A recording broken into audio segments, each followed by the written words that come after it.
नमस्कार स्टूडेंट्स, मेरा नाम है त्रिलोक योगी और मदर्स एजुकेशन हब के लाइव प्लेटफॉर्म पे आप सभी लोगों का बहुत बहुत हार्दिक अभिनंदन है। आज से हम 2024 में सीएचएसएल एग्जाम्स के जो पेपर हुए हैं, आपको पता ही है इस बात का कि 1 जुलाई से लेकर 11 जुलाई तक जो पेपर्स हुए हैं उनकी शिफ्टों का सॉल्यूशन हम करवाने जा रहे हैं। आज हम पहली शिफ्ट जो कि 1 जुलाई 2024 को हुई थी, तो शिफ्ट फर्स्ट का सॉल्यूशन आपके सामने है। और इसमें जो पहला क्वेश्चन आया है वो है आपके सामने, पियाली लोक संगीत जो अधिकतर मछुआरों द्वारा गाया जाता है निम्नलिखित राज्य से। हमें पता है कि सीएचएसएल एग्जाम में भी वही पैटर्न है लगभग सा जो सीजीएल में फॉलो किया जाता है। तो स्टैटिक जीके से संबंधित क्वेश्चंस आते हैं, करंट अफेयर से क्वेश्चंस आते हैं, बाकी जो हमारे जनरल नॉलेज है, जीके है, उससे सवाल आते हैं। तो इसमें स्टैटिक जीके का ये हमारा आर्ट एंड कल्चर से एक सवाल है। आपके सामने लिखा है, with which of the following state is Bhatiyali folk music which is mostly sung by the fisherman associated. 4 option है आपके सामने, केरला, आंध्र प्रदेश, पश्चिम बंगाल और उड़ीसा। तो इनमें से किस राज्य में पूछा गया है कि इसको गाया जाता है, किस राज्य से ये संबंधित है। तो दोस्तों, जो भटियाली लोक संगीत है ये मछुआरों के द्वारा गाया जाता है और यहाँ क्वेश्चन में हमें इस चीज को दे भी रखा है। ठीक है, तो ये कहां से होगा? पश्चिम बंगाल से हमारा होगा। और इसमें मछुआरों के द्वारा गाया जाता है और इसके लिए कोई म्यूजिकल इंस्ट्रूमेंट का प्रयोग नहीं किया जाता, कोई भी म्यूजिकल इंस्ट्रूमेंट यूज नहीं होता है, मछुआरे इसे गाते हैं। बांग्लादेश में जो भाटी नदी है या हमारे जो है गंगा का जो डेल्टा है, उस क्षेत्र में मछुआरों के द्वारा ये गीत गाया जाता है। नेक्स्ट क्वेश्चन की तरफ, तो इसका आंसर क्या हो जाएगा अपना? इसका आंसर हो जाएगा हमारा पश्चिम बंगाल। यहां पर ये जो है गाया जाता है। एक बार फिर से देख लीजिए इसको, वेस्ट बंगाल में। और दोस्तों, ये क्वेश्चंस ऑलरेडी रिपीटेड हैं। स्टैटिक जीके में कई सारे क्वेश्चंस आप देखोगे तो रिपीट होते रहते हैं। सीएचएसएल में ही सेम यही क्वेश्चन जो है 2022 में पूछा जा चुका है। शिफ्ट 2 में ये सवाल पूछा गया था। स्टैटिक जीके के बहुत सारे सवाल हमारे एज इट इज रिपीट होते हैं और ये सवाल ऑलरेडी पहले पूछा गया है।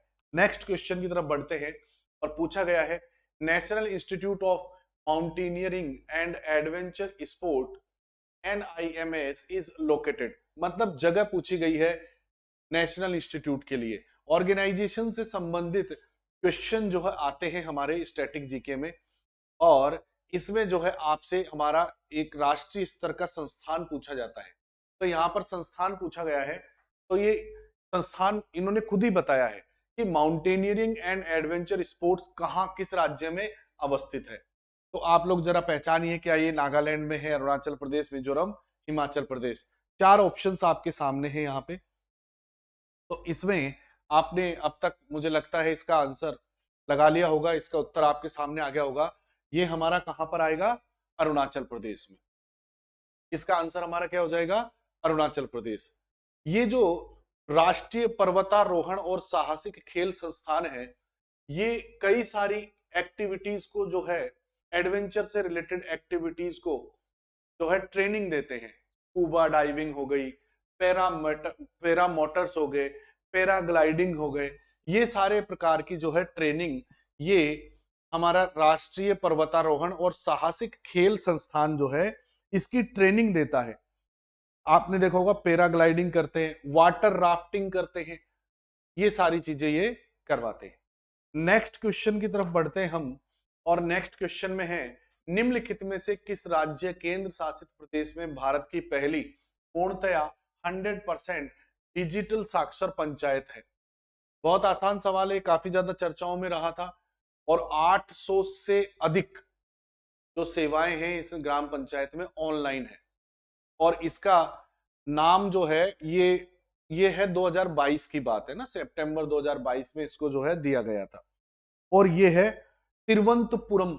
अगर आप देखोगे, ये केरल के तिरुवनंतपुरम, तिरुवनंतपुरम बोल दो, आप तिरुवनंतपुरम बोल दो, तो इसका, तो तिरुवनंतपुरम से जो है ये पुलमपारा, एक पंचायत का नाम जो है, केरल की पंचायत का क्या नाम है? ये है पुलमपारा। पुलमपारा। पुलमपारा पंचायत है तिरुवनंतपुरम जिले में। ठीक है, तो इसका आंसर क्या हो जाएगा हमारा? केरल हो जाएगा। एक बार जरा आप फिर से देख लीजिए इसको। 100% डिजिटल साक्षर पंचायत, यहाँ के लोग भी जो है ज्यादातर ऑनलाइन, मतलब 100% ऑनलाइन सर्विसेज को प्रेफर करते हैं।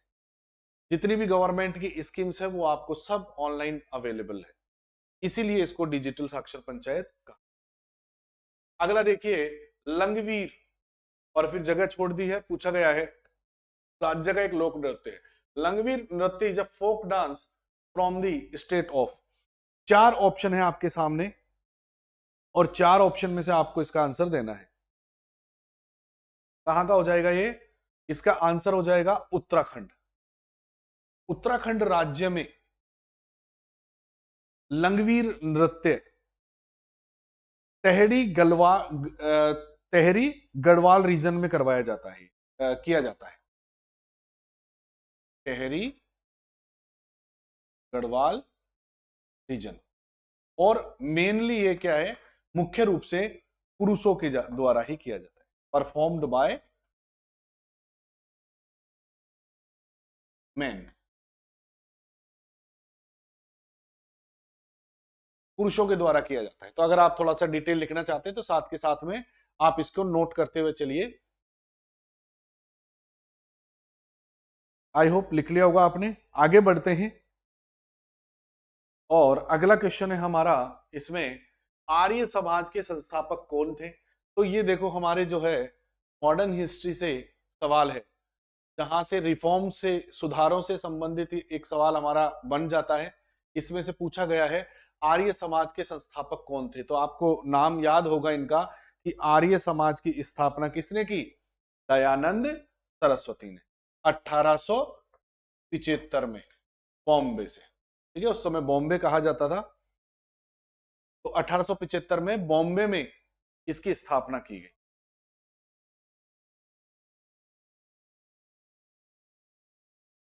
1875 बॉम्बे।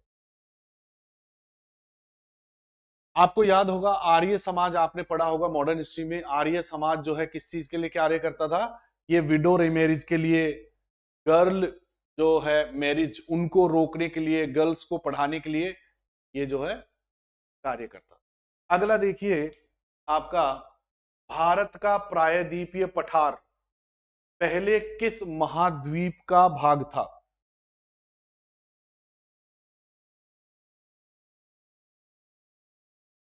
तो बहुत आसान है, भारत जो है अफ्रीका प्रायद्वीप का ही भाग था। भारत का प्रायद्वीप पठार किस महाद्वीप का? तो भारत का प्रायद्वीपीय जो निचला हिस्सा है वो किसका हिस्सा था, किस महाद्वीप का भाग था? प्रायद्वीपीय पठार का पूछा है इन्होंने। पेनिनसुलर प्लेटू जो निचला हिस्सा है हमारे भारत का, गंगा के मैदान और उनके बारे में नहीं पूछा गया है। बस इतनी सी जो है थोड़ा सा आपको ध्यान रखना है, क्वेश्चन में पूछा क्या गया है उसको ध्यान रखना है। तो ये क्या था? अफ्रीका महाद्वीप का था। और 170 मिलियन वर्ष पहले ये प्रक्रिया प्रारंभ हुई और 83 मिलियन वर्ष पे आकर ये खत्म हो गई, और ये हमारे जो है अफ्रीका कॉन्टिनेंट से अलग होकर के नया एक पेनिनसुलर गंगा के मैदानों से जुड़ करके अस्तित्व में आया और हमारा भारत बना। अगला देखिए क्वेश्चन, तो आंसर आपके सामने ही है इसका, अफ्रीका। अगला देखिए, संविधान के किस भाग में आप मौलिक अधिकारों की 6 व्यापक श्रेणियों को पाएंगे? अच्छा, यहां पर देखिए मौलिक अधिकार किसी एक के बारे में नहीं पूछा गया है, कैटेगरीज इन्होंने कहा है कि कितनी कैटेगरी में इसको जो है फंडामेंटल राइट्स को दिया गया है। In which part of the constitution will you find the 6 broad categories of fundamental rights? तो ये बहुत आसान है, ये किसमें है? भाग 3 में। जब आप बेसिक स्ट्रक्चर देखते हो कॉन्स्टिट्यूशन का, जिसमें हम देखते हैं कि कितने सारे आर्टिकल्स हैं, कितने सारे पार्ट्स हैं, आर्टिकल्स हैं, तो वहां आपको मिलेगा कि भाग 3 में 12 से लेकर आर्टिकल कितना हो जाएगा इसका? 12 से लेकर के 35 तक। ठीक है, पार्ट आ गया, आर्टिकल आ गया, है ना? 6 कौन कौन से आपको याद होगा? राइट टू इक्वालिटी, समानता का अधिकार 14 से 18, फिर राइट टू फ्रीडम, स्वतंत्रता का अधिकार 19 से लेकर 22 तक है। उसके बाद आपका राइट अगेंस्ट एक्सप्लॉइटेशन है, शोषण के विरुद्ध अधिकार है। तीसरा प्रकार शोषण के विरुद्ध अधिकार है, ये आपका 19 से लेकर 22 तक है, सॉरी स्वतंत्रता का। फिर आपका 23 और 24, जो तीसरी कैटेगरी है शोषण के विरुद्ध अधिकार, वो तीसरी कैटेगरी में है, 23 और 24वां। उसके बाद आपका चौथी कैटेगरी में आ जाता है फिर आपका धर्म की स्वतंत्रता का अधिकार, यह आर्टिकल 25 से 28 तक है। के बाद में आपके 29 और 30 आर्टिकल दोनों किस कैटेगरी में, शिक्षा संस्कृति में। और छठा जो है वो है आर्टिकल 32 संवैधानिक उपचारों का अधिकार। तो क्वेश्चन नंबर 7 हमारा जुलाई शिफ्ट फर्स्ट का हो चुका है, आंसर हो जाएगा पार्ट थर्ड। अगला देखिए, मार्च 2024 तक निम्नलिखित में से कौन राष्ट्रीय हरित न्यायाधिकरण का अध्यक्ष है? As of March 2024, who among the following is the chairman of the National Green Tribunal? देखो इन्होंने टाइम भी दिया कि यहां तक कौन से थे। तो नेशनल ग्रीन ट्रिब्यूनल्स को आप जानते ही हो कि इसकी स्थापना 2010 में की गई थी नेशनल ग्रीन ट्रिब्यूनल एक्ट के द्वारा, और ये एक स्टैट्यूटरी बॉडी है ना, सांविधिक संस्था है। ये स्टैट्यूटरी बॉडी क्या होती है? स्टैट्यूटरी बॉडी को संसद के द्वारा एक एक्ट पारित करके बनाया जाता है। तो इसके आंसर बताइए, 4 ऑप्शन हैं आपके सामने, इसका आंसर क्या हो जाएगा?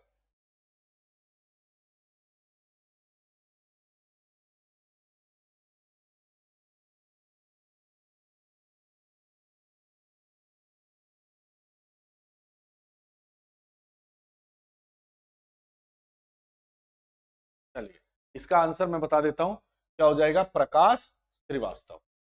अगला क्वेश्चन आते हैं, शतरंज की बिसात पर कितने वर्ग होते हैं? बहुत सिंपल है वैसे तो, 8 वर्टिकल होते हैं और 8 हॉरिजॉन्टल होते हैं। तो कितने हो जाएंगे? 64 है ना। 8 वर्टिकल हो जाएगा, 8 हो जाएगा हॉरिजॉन्टल।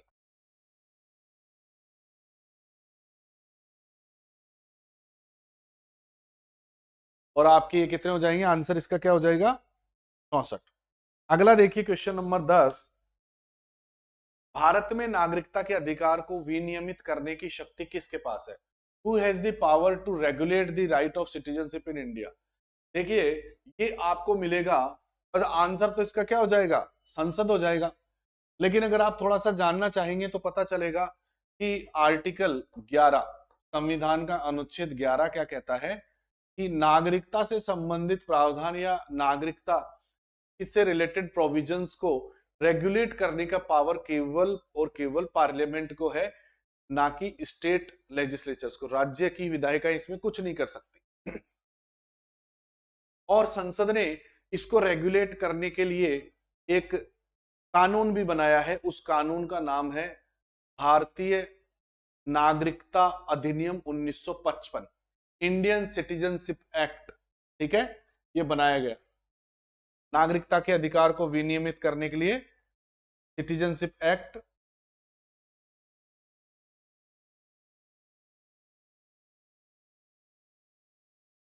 1955 बनाया गया। दोस्तों अब तक इस नागरिकता अधिनियम 1955 को 6 बार संशोधित भी किया जा चुका है संसद के द्वारा, 6 टाइम्स। 1987 में किया गया है, 1987 में हो गया, 3 में हो गया, 1993 में हो गया, 2003 में हो गया, 2005 में हो गया, 2015 में हो गया और 2019 में। ऐसे 6 बार ये है जो है अमेंडमेंट हो चुका है। अगला देखो, भारत के नीचे भारत की पंचवर्षीय योजनाओं और उनकी अवधि उनके साथ दी गई है, कौन सी सही सुमेलित है? बताओ इसमें आप,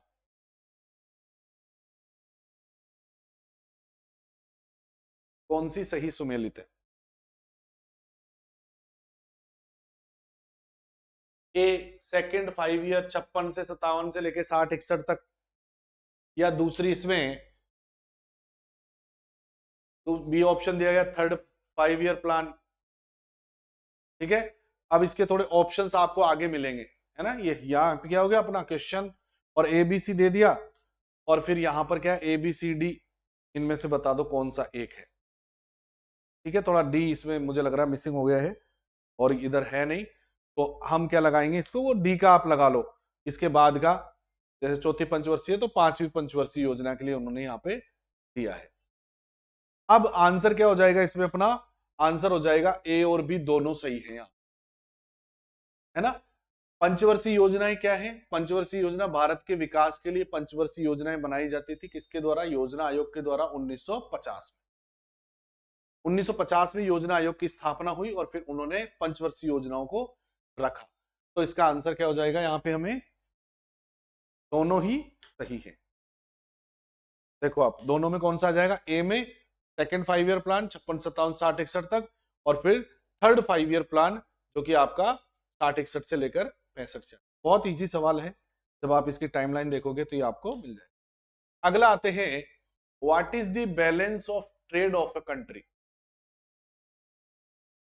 किसी देश का व्यापार संतुलन क्या होता है? स्क्रीन पर क्वेश्चन है, आप लोग देखिए जरा। किसी देश का व्यापार संतुलन क्या है?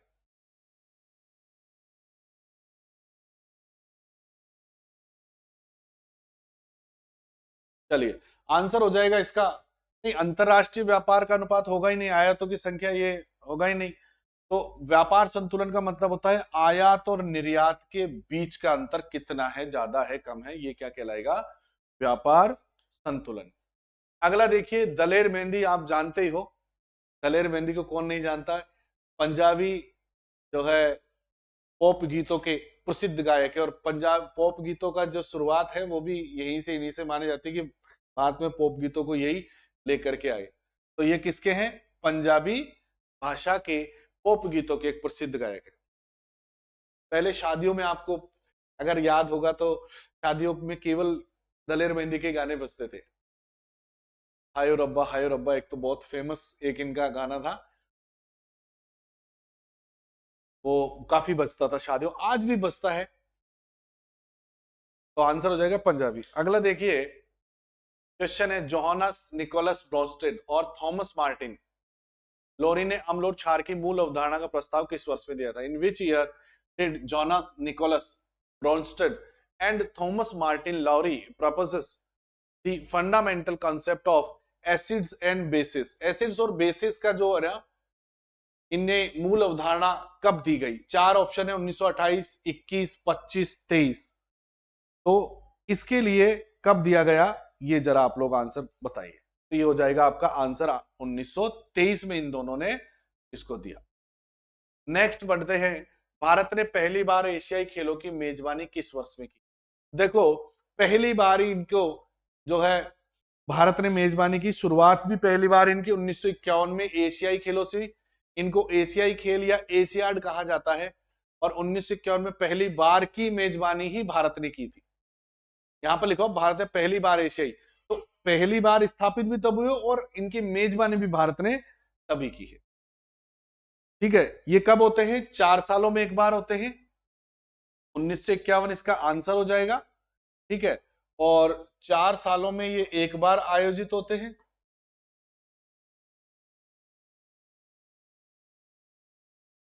चार सालों में आयोजित होंगे, और फिर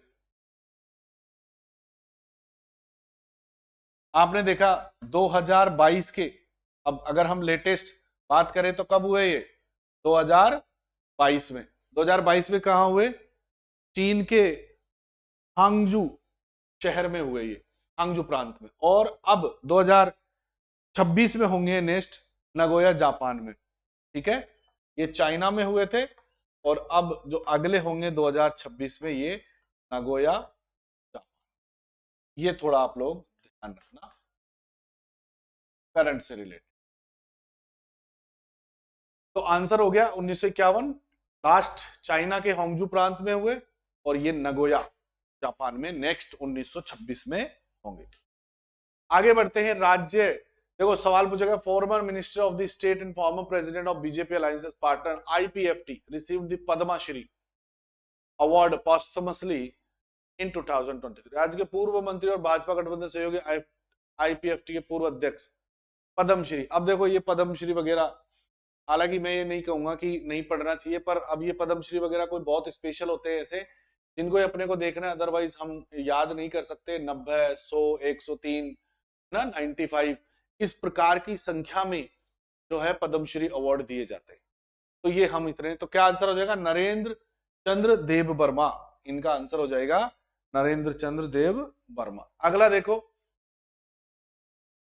ये साइंस का क्वेश्चन है। In the context of DNA which of the following principles governs the process of transcription. DNA के संदर्भ में निम्नलिखित में कौन सा सिद्धांत अनुलेखन की प्रक्रिया को नियंत्रित करता है? चार ऑप्शन है आपके सामने। ट्रांसफॉर्मिंग प्रिंसिपल्स, रूपांतरण सिद्धांत, द प्रिंसिपल्स ऑफ द कॉम्प्लीमेंट्रिटी, पूरकता का सिद्धांत, द प्रिंसिपल ऑफ इनहेरिटेंस, वंशागति का सिद्धांत, और फिर ये semi conservative nature of DNA की अर्ध संरक्षी प्रकृति। जरा देखिए और आंसर को पहचानने की कोशिश कीजिए। आपने इसको पढ़ा होगा, तो इसमें क्या हो जाएगा आंसर आपका? बी आंसर हो जाएगा, द प्रिंसिपल ऑफ कॉम्प्लीमेंटेरिटी, पूरकता का सिद्धांत इसका आंसर होगा। अगला देखिए क्वेश्चन है अपना, according to the census of India 2011 most people head out of migrated from. Bharat की 2011 की जनगणना के अनुसार भारत के अधिकांश लोग, फिर इन्होंने जगह खाली छोड़ी और पूछा अन्य राज्यों में प्रवास किए थे। बताइए, इनका कहने का मतलब है कि कौन से राज्यों का जोड़ा है जो प्रवास करके अन्य राज्यों में कार्य वगैरह के लिए गए, है ना। माइग्रेट मतलब एक जगह से माइग्रेट होकर दूसरी जगह चले जाना।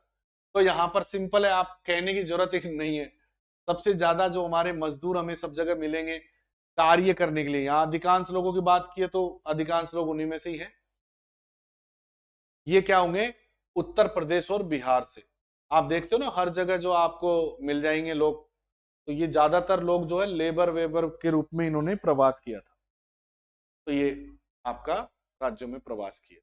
हालांकि ऐसा नहीं है, और राज्यों से भी जाते हैं। गुजरात, राजस्थान से भी कई सारे लेबर के रूप में जाते हैं, मध्य प्रदेश से भी जाते हैं, है ना, मजदूरी करने जाते हैं। जैसे आप देखोगे मार्बल्स के लिए कई फैक्ट्रियों में, उसके लिए राजस्थान से भी खूब जाते हैं। लेकिन यहां पर पूछा गया है अधिकांश लोग 2011 की जनगणना, तो आंसर क्या हो जाएगा? उत्तर प्रदेश और बिहार। अगला देखिए, भारत में वित्तीय वर्ष 1 अप्रैल शुरू होता है और समाप्त कितना, बिल्कुल जनरल अवेयरनेस जो कहते हैं ना कि सीएचएसएल में, सीजीएल में जनरल अवेयरनेस पूछा जाता है। तो जनरल अवेयरनेस यही है कि हमें इतनी सी बातें हमें पता होनी चाहिए। जरा ऑप्शन एक बार देख लो आप, ऑप्शन देखिए और आप पहचानने की कोशिश कीजिए कि ये कब होता है। 1 अप्रैल से शुरू होगा तो कितने हो जाएगा? 31 मार्च, फाइनेंशियल ईयर जिसको हम बोलते हैं। अगला देखिए, कौन से, अगला देखिए, the growth rate of India population, Bharat की जो है जनसंख्या वृद्धि दर कौन से सन से घट रही है? मतलब यहां तक तो बढ़ी थी एक बार, लेकिन फिर वहां से कम होने। अब ऐसा नहीं है कि हमारी बढ़ी नहीं रही है, जनसंख्या तो बढ़ रही है, लेकिन जो पहले बढ़ती थी उससे तुलना करके पूछा गया है। तो 1981 की जनसंख्या से हमारे जो है जनसंख्या घटी रही है, बढ़ नहीं रही है, और आगे बढ़ने की संभावना है भी नहीं। आपने पढ़ा होगा हिंदू ग्रोथ रेट अब 2.4 पे आ चुकी है ना। आगे जनसंख्या कम होगी, बढ़ेगी नहीं इतनी।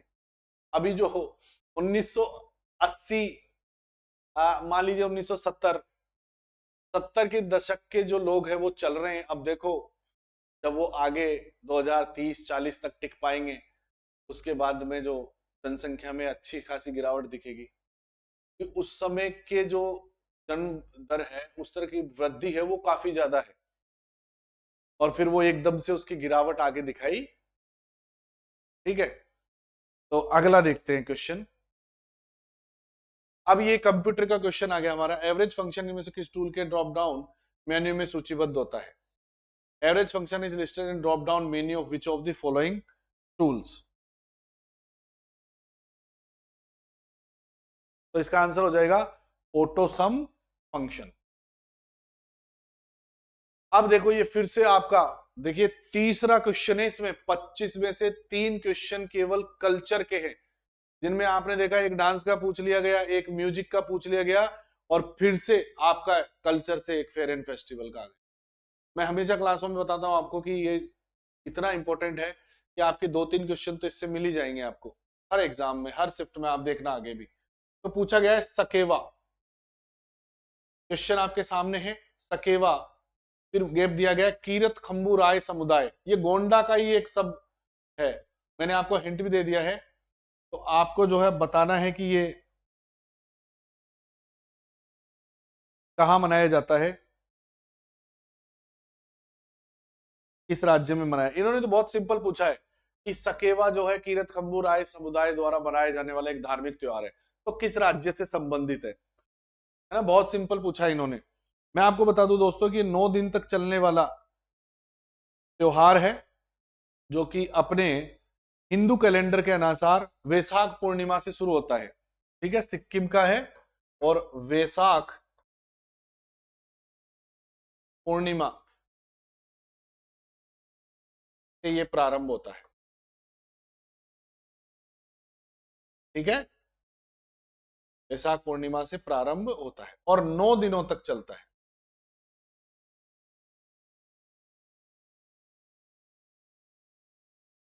चाहो तो आप इसको नोट कर सकते हो, इस जानकारी को। वैशाख पूर्णिमा से प्रारंभ होता है, 9 दिनों तक ये त्योहार चलता है। एक धार्मिक त्योहार है जिसमें भूमि पूजा की जाती है, धरती माता को श्रद्धांजलि के रूप में जो है मनाया जाता है। इसको भूमि की पूजा की जाती है, 9 दिनों तक चलता है, सिक्किम का है। अगला देखिए, फिर से आपके जो है सामने स्क्रीन पे आ चुका है और ये क्वेश्चन है फिर से आपका कंप्यूटर का क्वेश्चन है। आप त्वरित संदेश सेवा वार्तालाप विंडो में इमोटिकॉन्स कहां पा सकते हैं? Where can you find the emoticons in an instant messaging conversation window? Chat window के नीचे, चैट विंडो में कहीं भी, चैट विंडो के मध्य और चैट विंडो के शीर्ष पर। तो ये कहां होगा? जब भी आप देखोगे, आप देखोगे कि नीचे आइकॉन बना होता है और उसमें तुरंत भेजने के लिए आपको इमोटिकॉन्स मिलेंगे। आप ये मान सकते हो कि एक तरह के हम क्या बोलते हैं उनको, आइकॉन जो बने होते हैं ना उस तरह के, तो ये इमोटिकॉन्स बोल रहे हैं। तो ये कहां होगा? चैट विंडो के नीचे, ताकि आप इंस्टेंट मैसेजिंग कन्वर्सेशन विंडो में इसे भेज सके। चैट विंडो के नीचे मिलेगा। अगला देखिए क्वेश्चन, पृथ्वी। बहुत आसान क्वेश्चन है। जियोड इज दी, फिर क्या है? जियोड क्या है? भूभाग क्या है पृथ्वी का? कक्षा है, अक्ष है, रंग है, आकार है, क्या है? तो एक आंसर देखो, कक्षा तो होगी नहीं। कक्षा तो क्या है? जिसमें ये रेवोल्यूशन करती है, एक्सिस जिस पे ये रोटेट करती है, तो ये भी नहीं होगा। रंग भी नहीं है, तो क्या हो जाएगा? शेप है, आकार है। आंसर ये होगा इसका।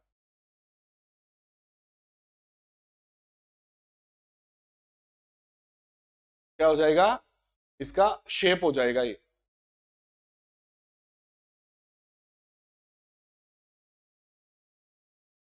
अब आकार में क्या है? अब जियोड हम कैसे मानेंगे? देखो, जियोड गोलाकार नहीं होता है। आपने कद्दू देखा है? कद्दू ढंग से देखा होगा तो कद्दू में क्या होता है? ऊपर नीचे से चपटा होता है वो, और फिर बीच में से आपको ऐसे वो जियोड में दिखेगा।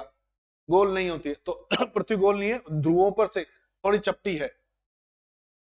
आप देखोगे इधर से, यहां से चपटी हमको दिखाई देगी पृथ्वी, और फिर बीच में से आपको उभरी हुई दिखाई देगी ऐसे।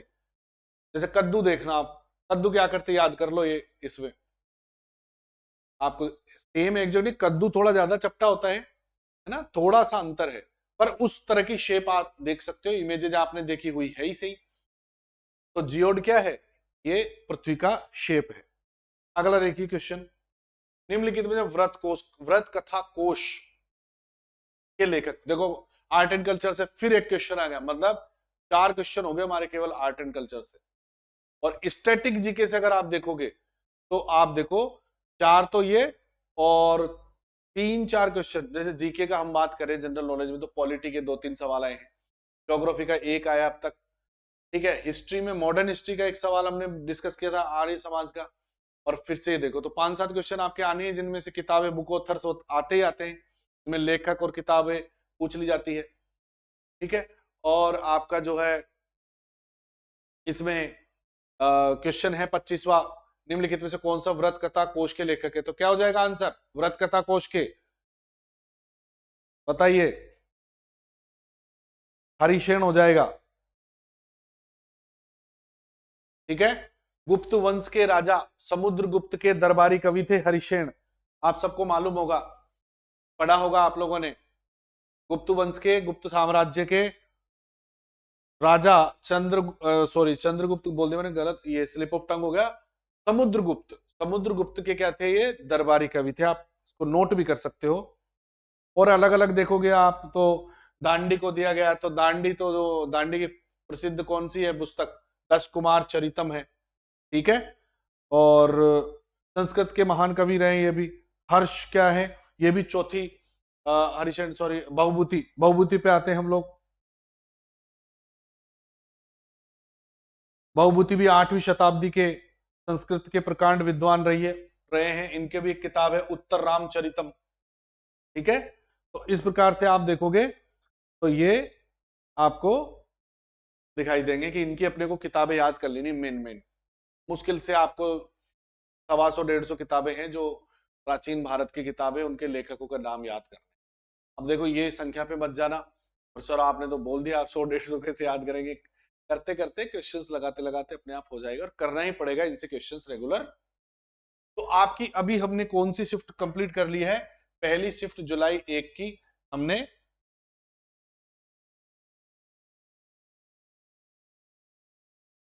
कंप्लीट कर ली है, 1 जुलाई पहली शिफ्ट। अब बढ़ते हैं अपन अगली शिफ्ट पर। अब यहां पर आ गया है आपके सामने एसएससी सीएचएसएल 2024 1 जुलाई, लेकिन सेकंड कौन सी आ गई है, शिफ्ट कौन सी आ गई, सेकंड। अब देखो पहला सवाल आपके सामने स्क्रीन पर है, देखो इसको पढ़ो।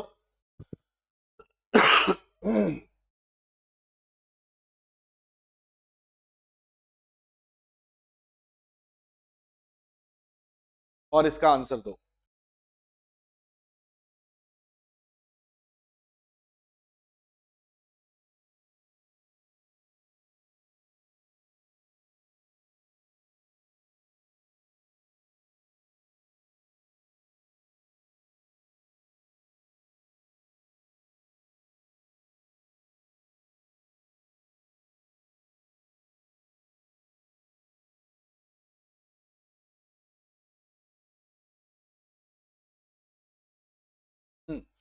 विच of the following is not a string. String का मतलब जिसमें तार होते हैं, जो वाइब्रेट होता है, जब तार वाइब्रेट होते हैं तो उससे जो संगीत उत्पन्न होता है वही क्या है, तार वाले वाद्य यंत्र। तो आप देखो इनमें तार वाला कौन सा है, ये कह रहा तार वाला नहीं है,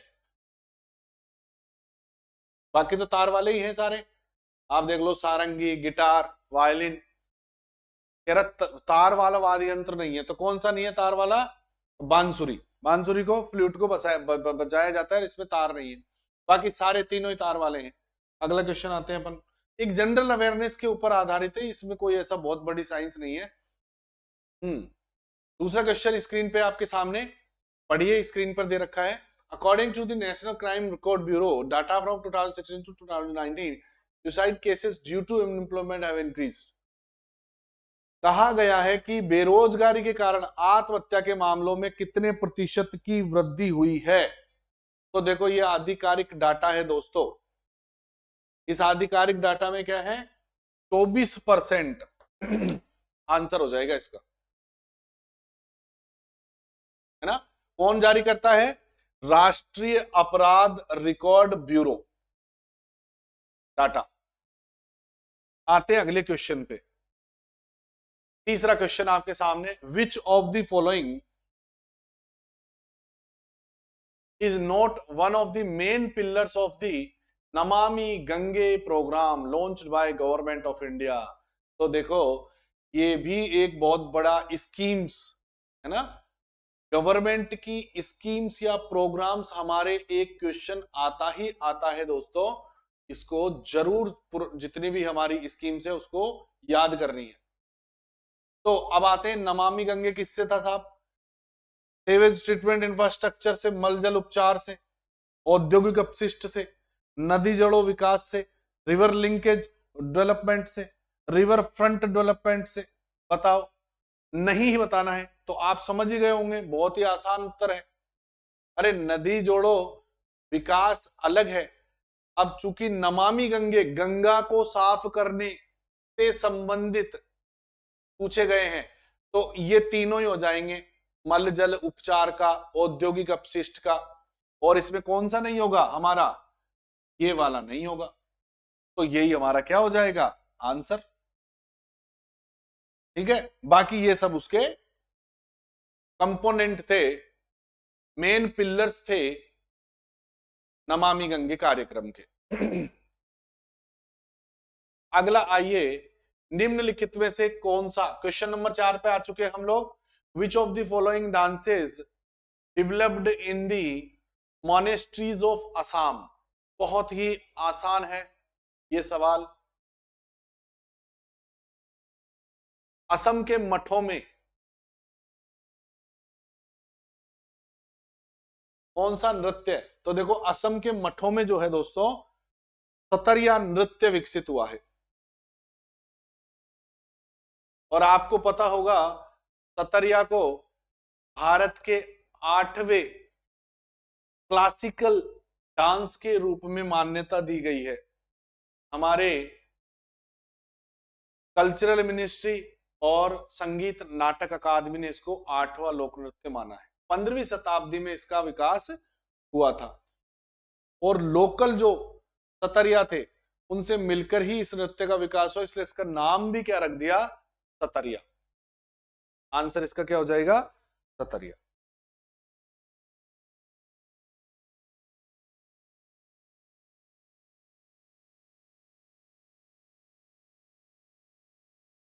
आगे बढ़ते हैं नेक्स्ट क्वेश्चन की ओर।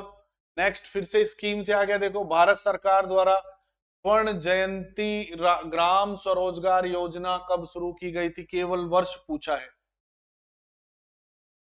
ये पुरानी वाली स्कीम है, अभी तो मर्ज करके और इनको दूसरी स्कीम में मर्ज कर दिया गया है। ये स्वर्ण जयंती ग्राम स्वरोजगार योजना, बताओ, बहुत पुरानी स्कीम है ये। आंसर क्या हो जाएगा इसका, 1999 में इसकी शुरुआत की गई थी। और इसके इस स्कीम के द्वारा गरीबी रेखा के नीचे जीवन जीने वाले लोगों की क्षमता निर्माण, प्रशिक्षण, इन सबसे संबंधित जो है ट्रेनिंग शुरू की गई थी।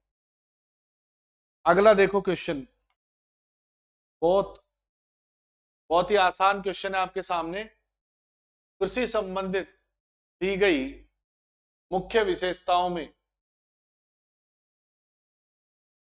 कौन सी भारतीय वाणिज्यिक कृषि की विशेषता नहीं है? कृषि संबंधित दी गई मुख्य विशेषताओं में कौन सी भारतीय वाणिज्यिक कृषि, देखो मेन पॉइंट क्या हो गया इस क्वेश्चन का, कॉमर्शियल, कमर्शियल एग्रीकल्चर।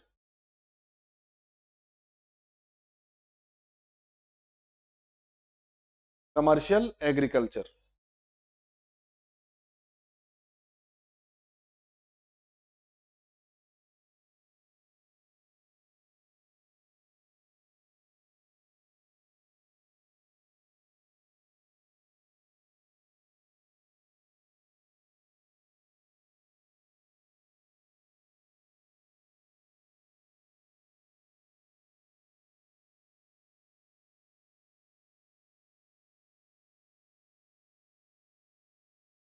देखो, कीटनाशक और पीड़कनाशक डालने ही पड़ते कॉमर्शियल में।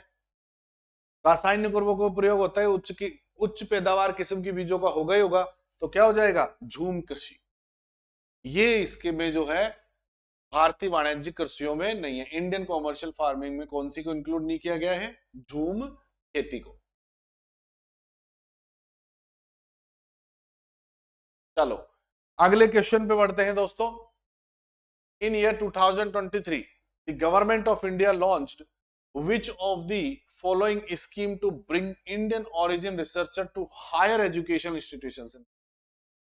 बताओ साहब, वर्ष 2023 में भारत सरकार ने भारतीय मूल के शोधकर्ताओं को देश की उच्च शिक्षण संस्थाओं में लाने के लिए निम्नलिखित में कौन सी योजना शुरू की?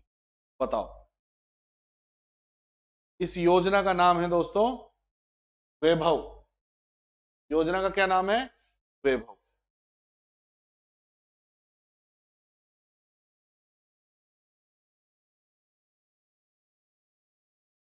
अगला देखिए, पंचवर्षीय योजना के संबंध में कौन सा कथन सही है? देखो फिर से वही जनरल अवेयरनेस से रिलेटेड सवाल है, कोई बहुत बड़ा इसमें साइंस नहीं है। आप देखो इस क्वेश्चन, सभी पंचवर्षीय योजनाओं में विकास की दर समान है, कह रहे हैं कि कौन सा कथन सही है ना, इज करेक्ट। ये पूछ रहे हैं कि करेक्ट कौन सा है, पहले तो ये पहचानना है कि करेक्ट के बारे में पूछा है, इनकरेक्ट के बारे में पूछा है, बताओ तो जरा। सभी पंचवर्षीय योजनाओं में विकास की दर समान है, all 5 year plan have equal rates of growth, तो ये क्या है, गलत है, सब में है ही नहीं, अलग अलग में अलग अलग ग्रोथ रखी गई थी, तो ये तो पहला ही स्टेटमेंट गलत हो गया। राष्ट्रपति योजना आयोग के पदेन अध्यक्ष होते हैं, ये भी गलत है, कौन होते हैं, प्रधानमंत्री होते हैं, पीएम होते हैं, आज नीति आयोग के हैं उसमें। फिर पहली पंचवर्षीय योजना 1951 में शुरू की गई थी और योजना आयोग का गठन 1951 में, तो ये भी गलत है साहब, योजना आयोग का गठन मैंने आपको बताया था पिछली बार किसमें किया गया, 1950 में, तो आंसर क्या हो जाएगा, पहली पर। आप क्वेश्चंस के बाद में ऑप्शंस को पढ़कर भी दोस्तों आंसर निकाल सकते हो, मैंने आपके सामने सॉल्व करके बताया कि कौन कौन सी, बस थोड़ा आपको इनके बारे में नॉलेज होना चाहिए, थोड़ा पता हो, थोड़ा आपने पढ़ रखा हो, बस हमें पता ही है पदेन पीएम होते, विकास दर समान थी ही नहीं, आपने पढ़ी हो तो फिर क्या आ जाएगा कि भाई इसमें सही कौन सा निकलेगा, सही निकलेगा साहब प्रथम पंचवर्षीय योजना 1951 में शुरू की। अगला क्वेश्चन पढ़ो, आपके सामने स्क्रीन पर है,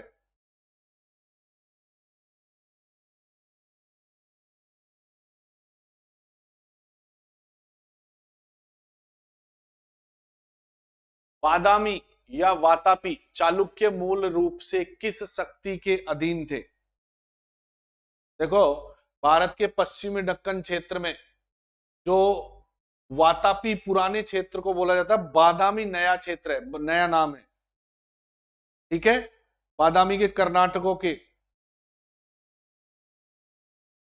कर्नाटक में चालुक्यों की राजधानी हुआ करती थी ये, तो ये पूछा गया चालुक्य मूल रूप से किस शक्ति के अधीन थे, पल्लव, कदम, पांड्य, होयसल्स, बताइए, तो ये किसके अंतर्गत आते थे, कदम्ब।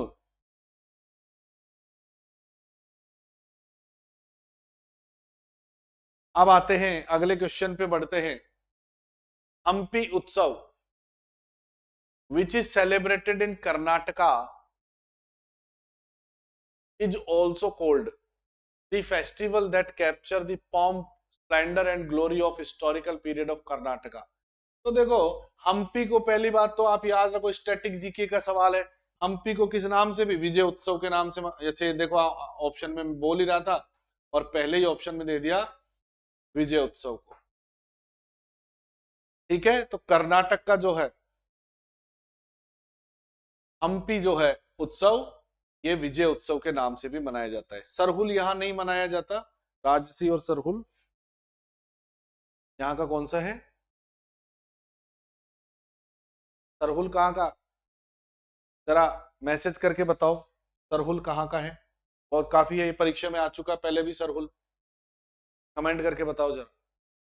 अगला देखो मोहम्मद यूनुस, अच्छा देखो बांग्लादेश के मोहम्मद यूनुस, थोड़ा तो जानकारी मैंने ही दे दिया आपको, अब देखिए इसके बारे में पढ़िए, मोहम्मद यूनुस ने 1983 में निम्नलिखित में से किस बैंक की स्थापना की, बहुत सिंपल है, अगर आपने थोड़ा बहुत भी पढ़ा है इनके बारे में, स्टैटिक जीके का ही सवाल है, तो ये इन्होंने किसकी, ग्रामीण बैंक की स्थापना करी, इनको छोटे जो उद्यमी हैं उनको लोन दिलाने के लिए मोहम्मद यूनुस ने 1983 में ग्रामीण बैंकों की स्थापना करी। आज भी अगर आप मोहम्मद यूनुस को देखोगे तो 5वें चीफ एडवाइजर है बांग्लादेश के मोहम्मद यूनुस। अगला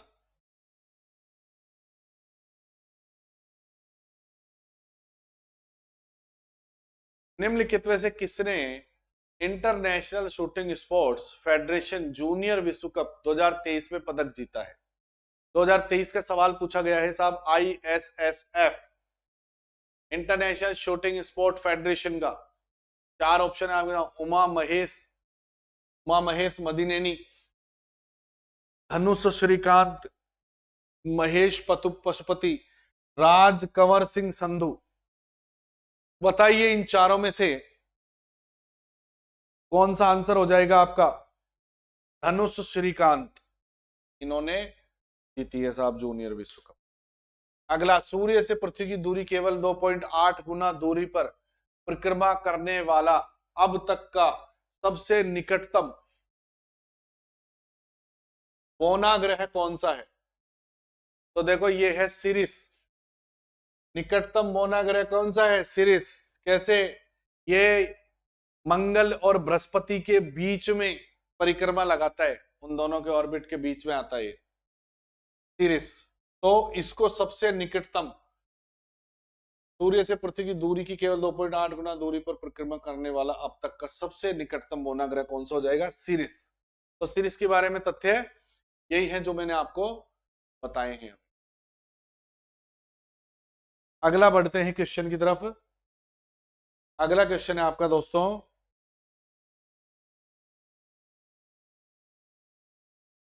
स्काइप फंक्शन से होगा। Which of the following are needed for Skype to function on a computer? Skype की कंप्यूटर पे कार्य करने के लिए किसकी आवश्यकता होती है? बताओ। एक वेब कैमरे की, एक माइक्रोफोन की, एक स्पीकर की। अब कह रहा है केवल एक और दो, फिर बी कह रहा है 2 और 3, 1 2 3 होंगे, ओनली 1 और 3। अब आप जरा मैसेज करके बताओ स्काइप के बारे में। मुझे लगता है इन्होंने कभी एक बार भी कंप्यूटर लैपटॉप चलाया होगा और स्काइप यूज किया होगा तो आसानी से इसका उत्तर दे सकते हैं, वरना तो जो पढ़ा होगा आपने उसके आधार पे आप दोगे। बताओ किस कौन सी चीज, कौन कौन सी चीजों की? तो आप उत्तर समझ ही गए होंगे भाई, वेब कैमरा चाहिए ही चाहिए, माइक्रोफोन बोलने के लिए चाहिए आपको, आप बोलोगे तो कैसे जो सुनेगा सामने वाला, और एक स्पीकर जिसको आप सुनोगे। ठीक है, आंसर क्या हो जाएगा? इसका आंसर हो जाएगा तीनों, सी 1 2 और 3। 26 जनवरी 1950 को भारत बन गया एक गणतंत्र राज्य, संप्रभु लोकतांत्रिक गणतंत्र राज्य। ठीक है ना? गणतंत्र ही क्यों? क्योंकि देखो गणतंत्र, रिपब्लिक किसको कहा जाता है? संप्रभुता तो मिली गई हमें। गणतंत्र, गणतंत्र का मतलब होता है किसी देश का निर्वाचित राष्ट्रपति। ठीक है, 24 जनवरी 1950 को, 24 जनवरी 1950 को डॉक्टर राजेंद्र प्रसाद को संविधान सभा के द्वारा भारत के प्रथम राष्ट्रपति के रूप में चुन लिया गया। इसलिए क्या है? भारत गणतंत्र हो गया, संप्रभु लोकतांत्रिक तो हो ही गया 43 से। तो ये आपका आंसर क्या हो जाएगा इसमें? आपका हो जाएगा बी।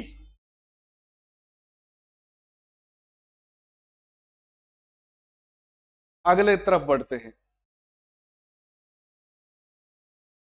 एमएस एक्सेल में कॉलम की डिफॉल्ट चौड़ाई होती है 6 कैरेक्टर, 7 कैरेक्टर, 9 कैरेक्टर, 8 कैरेक्टर में होती है। आपका आंसर जब आप एक एमएस एक्सेल में कॉलम में जाओगे तो वहां पर कॉलम में जाओगे तो आपको डिफॉल्ट की जो लिखा होगा वो डिफॉल्ट सेटिंग 8 कैरेक्टर की होती है। अगला, आईसीसी विश्व कप 2023 की मेजबानी। अरे बहुत सिंपल है, तो आप दे ही सकते हो। बताओ किसने की मेजबानी, होस्ट कौन बना आईसीसी का?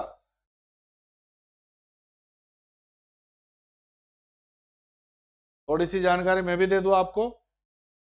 ये कौन सा था? 13वां एडिशन था। विश्व कप जब से शुरू हुआ 13 बार हो चुका है और भारत ने इसकी मेजबानी की है। विजेता कौन बना? ऑस्ट्रेलिया। और अब तक का सर्वाधिक बार भी वही है। कितनी बार जीत चुका है? 6 बार वर्ल्ड कप जीते ऑस्ट्रेलिया ने। आंसर क्या हो जाएगा? भारत। 18। वैश्विक बहुआयामी गरीबी सूचकांक के अनुसार कौन से राज्यों को, अच्छा ये आपका जो है 2022 का है, मैं बता दूं, देखो लिख रखा होगा, हाँ ये लिख रखा, यहां देखिए, according to Global Multidimensional Poverty Index, तो कौन से जो है included 10 top poorest state in India, बताओ साहब, इनमें से पढ़कर आप ही बता दो कौन सा हो सकता है। राज्य को पढ़कर ही आप बता सकते हो, ठीक है। 10 हर साल आता है ये, अब पर पूछा गया है आपका इसका 2022 का। यूनाइटेड नेशन डेवलपमेंट और Oxford Poverty and Human Development Programme दोनों मिलकर के इसको बनाते हैं, Global Multidimensional Poverty Index को, ठीक है। आप लिख लेना संस्थाओं के नाम, कौन सी संस्था इसको जारी करती है। एक तो है आपका UN development, United Nation Development Programme हो गया, संयुक्त राष्ट्र विकास कार्यक्रम, और दूसरा Oxford Poverty and Human Development Programme, तो ये इसको जारी करते हैं। आंसर क्या हो जाएगा आपका इसमें, मेघालय और मध्य प्रदेश। ये सब बाकी के जो स्टेट है ना, पंजाब के साथ क्या है, ये सही नहीं है, वरना पंजाब भी उसमें, पंजाब नहीं आएगा, हाँ मणिपुर ये आपके मेघालय और मध्य प्रदेश, ये सब इंडस्ट्रीज एरिया है। अगला देखो, ये साइंस का सवाल आ गया, रॉबर्ट बाउन विलियन में कोलाइडी कणों की टेढ़ी मेढ़ी गति का निरीक्षण किस वर्ष में किया है। वर्ष से बहुत ज्यादा सवाल पूछते हैं, कौन सा हो गया, 1827। अगला देखो क्वेश्चन, महात्मा फूले द्वारा लिखित वर्ष 1873 में प्रकाशित जाति व्यवस्था की पहली आलोचना कौन सी है, आंसर दो जरा। अगर आपने पढ़े होंगे तो थोड़ा, गुलामगिरी देखना एक बार इसको, क्या हो जाएगा इसका आंसर, गुलामगिरी। ये आपके खाली जो रखा है, one of the first criticism on the caste system, बहुत लड़े थे ये तो कास्ट के खिलाफ। भारतीय संविधान के निम्नलिखित में से किस भाग को भारत का मेग्ना कार्टा कहा जाता है। Which of the following part of the Indian constitution is called as Magna Carta of India. Notes में मैं लिखाता ही हूं, आप लोगों को पढ़ाता हुई कि मेग्ना कार्टा किसको कहा जाता है, पूरे के पूरे भाग 3 को मेग्ना कार्टा कहा, देख लीजिए। अगला, अरे वाह, देखो द सॉन्ग तेरी मिट्टी में मिल जाऊं, तो कौन सी मूवी का है, तो केसरी का है। जनरल अवेयरनेस दिया है ना उन्होंने सिलेबस में, जनरल अवेयरनेस देखो आ गया। अगला क्वेश्चन, 2023 में भारत में आयोजित G20 शिखर सम्मेलन के मुख्य समन्वयक, chief coordinator for the G20 summit which held in India 2023, बताओ हमारी तरफ से कौन रहे G20 के चीफ कोऑर्डिनेटर। हर्षवर्धन श्रृंखला, इनको बनाया गया था चीफ कोऑर्डिनेटर। यूट्रोफिकेशन के बारे में सवाल है, तो यूट्रोफिकेशन कौन सा कथन सही है। यह तब होता है जब बहुत अत्यधिक नाइट्रोजन पानी को समृद्ध करती है, जैसे पौधों में शैवाल की अत्यधिक वृद्धि होती है। यह तब होता है जब बहुत अधिक कार्बन पानी को समृद्ध करता है, बैक्टीरिया व अत्यधिक विकास का होता है पौधों की। ध्यान से समझना आप इसको, पौधों की बढ़त कम हो जाती है। अच्छा, पौधों की बढ़त कम हो जाती है, देखो यही समझ जाओ आप। जब होता है जब पानी में बहुत कम नाइट्रोजन मौजूद है, जिससे पौधों की शैवाल की वृद्धि कम हो जाती है। ये पर्यावरण की बहाली के लिए लाभकारी। देखो कितना आसान है सवाल दोस्तों, इतना बड़ा दिया है और आसान कितना है, एक बार जरा आप ऑप्शंस पे नजर डालो। ऑप्शन पे नजर डालने से ही आपको क्या पता चल जाएगा कि एक ही मेन कारण है, वो क्या है, नाइट्रोजन। लेकिन कौन सा, भारी मात्रा में। आजकल खेतियों में नाइट्रोजन यूरिया अनलिमिटेड तरीके से दिया जाता है, तो ये क्या कर देता है, अत्यधिक वृद्धि कर देता है। अगला, नेहरू पर्वतारोहण संस्थान, ये तो कहां पर है, उत्तराखंड में, ठीक है। कहां पर है ये, उत्तराखंड में है नेहरू पर्वतारोहण संस्थान, ये ट्रेनिंग देते हैं।